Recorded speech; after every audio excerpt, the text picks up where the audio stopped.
Émotionnel ou rationnel, en accord ou à l'opposé. Les rencontres de l'art.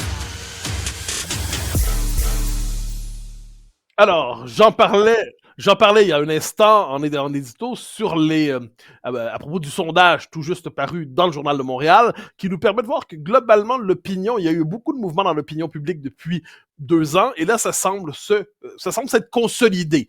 Les tendances lourdes semblaient s'être fixées, mais pour en savoir davantage, mais nous ne parlerons pas que de ça, notre analyste politique Emmanuel Latraverse. Emmanuel, bonjour. Bonjour. Alors, c'est un sondage qui, finalement, tu me corrigeras, mais nous apprend que ce qu'on voyait venir est venu, que ce qui semblait se consolider s'est consolidé, et que, globalement, la tendance lourde s'est confirmée.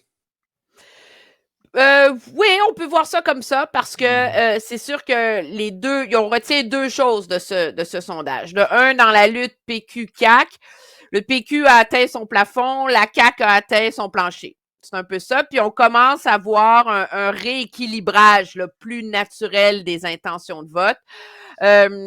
Parce que là où il y a vraiment du mouvement dans ces intentions de vote-là entre la CAQ et le Parti québécois, c'est vraiment dans la région de Québec. Il faut le dire, où là, tout d'un coup, c'est comme si d'un coup, le PQ avait perdu 11 points à Québec, puis la CAQ en avait gagné 9. C'est un plus petit échantillon, 296 personnes, donc même Jean-Marc Léger le prend avec un grain de sel, même à la CAQ, on prend ça avec un grain de sel, mais on voit qu'il commence à y avoir un mouvement. Donc, pour la CAQ, on se dit, est-ce qu'on est en train de commencer à rebondir? Puis je pense que au Parti québécois, ben on encaisse les périls d'être premier, hein, et d'être la cible de toutes les attaques de manière perpétuelle comme ils l'ont été dans les dernières semaines. N'empêche, la grande histoire, je pense, de ce sondage-là, c'est quand même la chute vertigineuse de Québec solidaire depuis 2 mois, là. Parce qu'en mars, ils étaient à 18%, puis là, ils ont perdu le tiers de leur électorat et ne sont plus qu'à 12%. Et ce qu'il y a de particulièrement périlleux pour Québec solidaire, c'est finalement que les appuis qu'ils perdent ne sont pas des appuis marginaux dans leur coalition électorale, mais ce sont vraiment les piliers de leur coalition électorale qui s'effritent. De un, le vote des femmes, où ils ont perdu 10 points en 2 mois, ce qui est énorme quand même, et le vote des jeunes, où ils ont perdu 12 points en 2 mois, où ils se retrouvent finalement à être presque au coude à coude avec le Parti québécois. Ça, ben, on n'est pas surpris, hein? C'est le fruit de la chicane, des tiraillements sur la place publique, puis l'effet aussi de la fronde là, et des reproches perpétuels à l'effet que Québec solidaire serait pas un parti féministe. Ben, tu mets tout ça ensemble, puis je pense que ça illustre à quel point ce parti est vraiment à la croisée des chemins. Soit il prend un virage, se ressaisit, ou il va retourner dans ses terres traditionnelles d'une gauche plus marginale. Là. Alors, ce sondage étant commenté, basculons sur l'autre thème du jour. Fais ça vite! Ouais, non, mais c'est parce que je le trouve intéressant, mais ça confirme, en fait, c'est pas un sondage où tout bascule, c'est pas un sondage qui nous dit « Aïe, aïe, aïe, on n'avait pas vu venir ». C'est un sondage qui confirme que les tendances des dernières semaines, des derniers mois, des dernières années et demie, sont à peu près vraies, en fait. C'est-à-dire, c'est confirmé, puis le jeu de bascule, il y aura peut-être une nouvelle séquence qui va commencer dans 6 mois, dans 1 an, j'en sais rien, mais pour l'instant, j'ai l'impression que c'est un sondage de confirmation plus qu'un sondage de révélation. C'est pourquoi nous faisons vite sur ça. Parce qu'il y a un deuxième sujet, qui lui est assez amusant. Moi j'appelle ça le mai 68 islamo-gauchiste. Évidemment, ça n'a pas la même portée, mais on comprend l'idée. Mais ce campement qui s'est installé à l'UQAM, ce campement qui est aussi à McGill, ce campement qu'on a un peu partout, où on trouve des étudiants qui considèrent que voler la clôture de quelqu'un d'autre, c'est en fait reprendre ce qu'on a d'abord volé à la terre. On peut juste dire, là, si des gens l'ont encore pas vu, cet extrait, allez le voir, il est sur le site du journal de TVA Nouvelles. C'est un grand moment d'anthologie. Quand notre collègue Yves Poirier a confronté un des occupants du campus de l'UQAM à lui demander d'où venait, pourquoi il avait volé les clôtures d'un entrepreneur qui avait un chantier à côté. Alors, je veux dire, ça, c'est le génie des sciences sociales tel qu'elles s'enseignent aujourd'hui. Non, moi, je trouve que c'est tellement révélateur. Au contraire, moi, je trouve que, tu vois, c'est là que toi et moi, on n'est pas d'accord, que des jeunes gauchistes veulent faire la révolution. OK? Bon, je partage pas ces idées-là, mais ça se défend. Tu peux vouloir faire la révolution dans la vie, etc. Mais il y a quand même une époque... Ça justifie quand même un peu. Tu sais, Oui, mais voler, il y a- le type il y a une légitime quand même le vol. Oui, mais alors, défends ton vol ou au moins défends le principe de ta révolution. Là, on a atteint un niveau où, sous prétexte de faire la révolution, on se ramasse avec des amalgames de monde qui ne partagent pas vraiment fondamentalement les mêmes idées et les mêmes idéaux, mais comme ils sont des groupuscules pas assez nombreux pour agir, ils se retrouvent ensemble pour se donner l'illusion d'être une masse critique.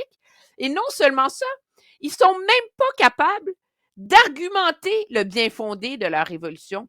Je veux dire, si tu veux faire la révolution, fais des discours, écris des pamphlets, organise des manifs, va pas te barricader dans une cour intérieure d'une université où de toute façon personne va te voir. Je veux dire, c'est tellement pas sérieux. Non, mais il y a quelque chose, cela dit, à travers ça, parce qu'on en parlait en préparant l'émission, le lien entre ça et de la jeunesse protestataire des années 60-70. Moi, je vois là-dedans quand même chaque fois la même ivresse idéologique de la gauche radicale, c'est-à-dire on s'enferme dans un système parallèle que l'on vit comme une révélation religieuse, mais que l'on prend pour la science et pour l'évidence, et tous ceux qui sont extérieurs à ça sont des ennemis qu'on doit chasser. Et là, donc, cette gauche radicale qu'on voit, là, qui se permet de voler, il faut quand même leur dire, qui se permet de voler, qui a la tête complètement intoxiquée, pour ne pas dire brûlée par l'écologisme radical, qui croit plus au droit de propriété dans ce qui est plus élémentaire. Ah oui, non, mais en fait, non, oui, très juste. Mais en fait, ce sont des gens qui ont besoin de s'enthousiasmer pour une idée radicale, mais dont le contenu de l'idée radicale va changer. Là, c'est la Palestine. Demain, ce sera autre chose. Hier, c'était Greta Thunberg. C'est l'éternel retour de la gauche religieuse, en quelque sorte. Oui, on peut dire ça comme ça. Moi, ce qui me surprend, c'est ces campements-là défraient énormément les manchettes parce qu'ils ont quand même une force de nuisance assez importante sur les campus et sont capables d'établir finalement des zones de non-droit à l'intérieur de notre société. Donc, je pense que c'est ça qui soulève les débats. Mais je pense qu'il ne faut pas sous-estimer à quel point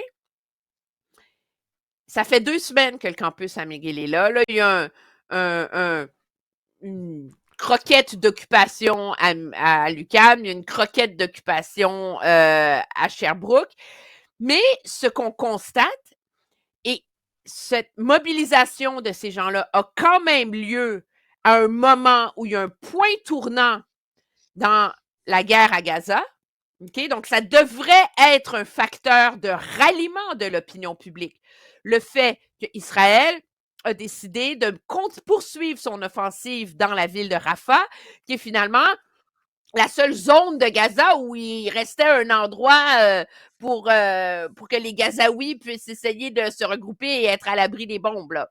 Alors, il y a quand même un point tournant dans ce conflit-là. C'est le point tournant où les puissances occidentales commencent à sinon se désolidariser, du moins durcir très fortement leur langage contre le gouvernement Netanyahou. Et pourtant, il n'y a aucune contamination ou aucune émulsion de cette mobilisation de ces groupuscules barricadés sur des campus. Et c'est quand même assez surprenant. Le but d'une manifestation, le but d'un coup d'éclat, le but de la désobéissance civile, c'est quand même de mobiliser, d'alerter, de sensibiliser l'opinion publique.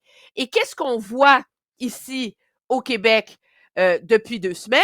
C'est que l'impact sur l'opinion, sur les gens, sur le reste est nul. Il n'y a pas plus de gens dans les manifs. Il n'y avait pas plus de gens à la contre-manifestation pro-palestinienne hier à Montréal contre l'anniversaire de l'indépendance d'Israël. Et donc, c'est comme s'ils étaient des groupuscules qui se parlent entre eux. Et ça, c'est très révélateur. Et pour ces gens-là, ou tous les observateurs qui disent non, mais il faut les respecter, penser aux jeunes sur les campus universitaires aux États-Unis dans les années 60, ben, c'est là qu'il y a une différence. D'un, les sources de la mobilisation ne sont pas la même. Puis de 2, l'influence sur la société en général, on s'entend qu'on est à des lieux de ce qui s'est fait aux États-Unis à cette époque-là. Mais il y a une explication aussi à tout ça, c'est qu'on voit dans cette mouvance-là, puis je dis pas que ça pourrait pas s'embraser autrement, mais c'est vraiment je reviens sur ça, de l'islamo-gauchisme. C'est-à-dire que le côté islamo, et là, c'est l'antisémitisme islamiste est présent, notamment dans la contestation du droit même d'Israël d'exister comme Non, ils État. sont juste anti-sionistes. Ah non, mais ça, oui, effectivement, comme on dit, ça c'est la sottise du jour, c'est exceptionnel.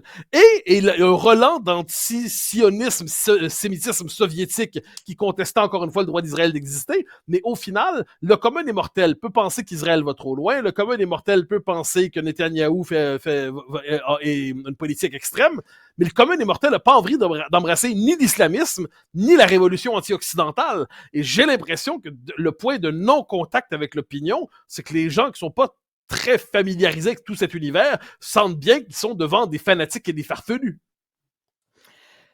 Oui, ben je pense que oui, d'autant plus que ce qu'il y a absolument d'affligeant, dans la mesure où les universités sont quand même, techniquement, exposées être des lieux de réflexion, de savoir, de connaissance, d'éveil intellectuel et de tout le reste, on oserait croire que ces jeunes-là ont pris la peine de se plonger dans l'histoire de ce conflit-là pour le comprendre. Ça date quand même, là, il remonte, ça fait 150 ans que ça dure, là. Alors, mais si je peux me permettre, t'as une erreur de méthode. Les universités ne sont plus ça. Les universités sont des lieux où se prolonge la crise d'adolescence en sciences sociales. Laisse-moi mes Et c'est quand même un lieu. Ne brise pas mes rêves.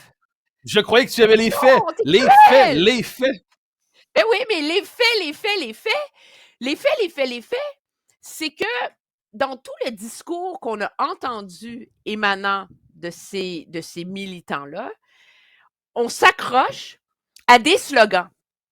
On se raccroche à des généralités sans aucune nuance, sans aucune réflexion et sans contestation plus large, finalement, des forces en présence. Puis pour refaire notre parallèle avec, quand même, la mobilisation sur les campus américains dans les années 60, il y a deux choses.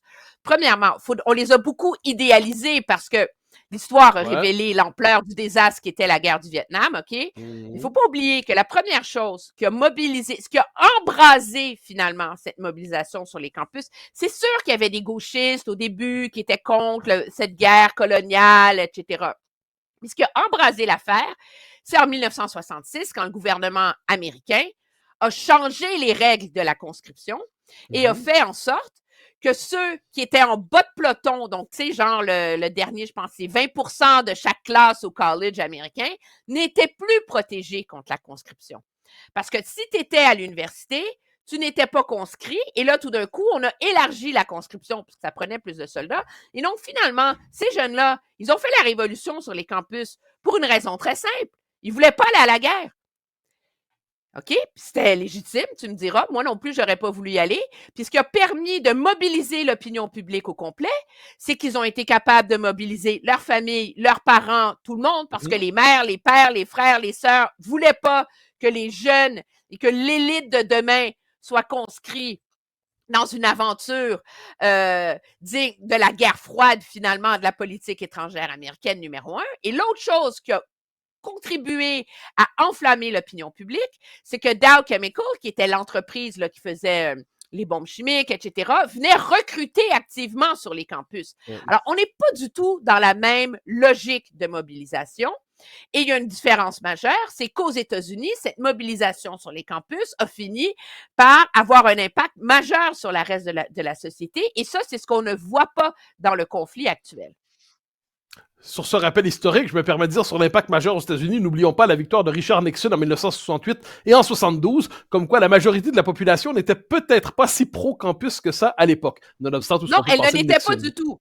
Elle ne l'était pas du tout, mais c'est ce qui permet quand même d'avoir donné l'impression que cette mobilisation, avec le recul, était une mobilisation juste qui s'est inscrite dans l'histoire, ce qu'on ne voit pas en ce moment, jusqu'ici. Cher Emmanuel, c'était un plaisir. On se reparle très, très rapidement. Bye bye. Au revoir. Chers amis, c'était un plaisir de vous parler et nous reprenons nos échanges très, très rapidement. Bye bye.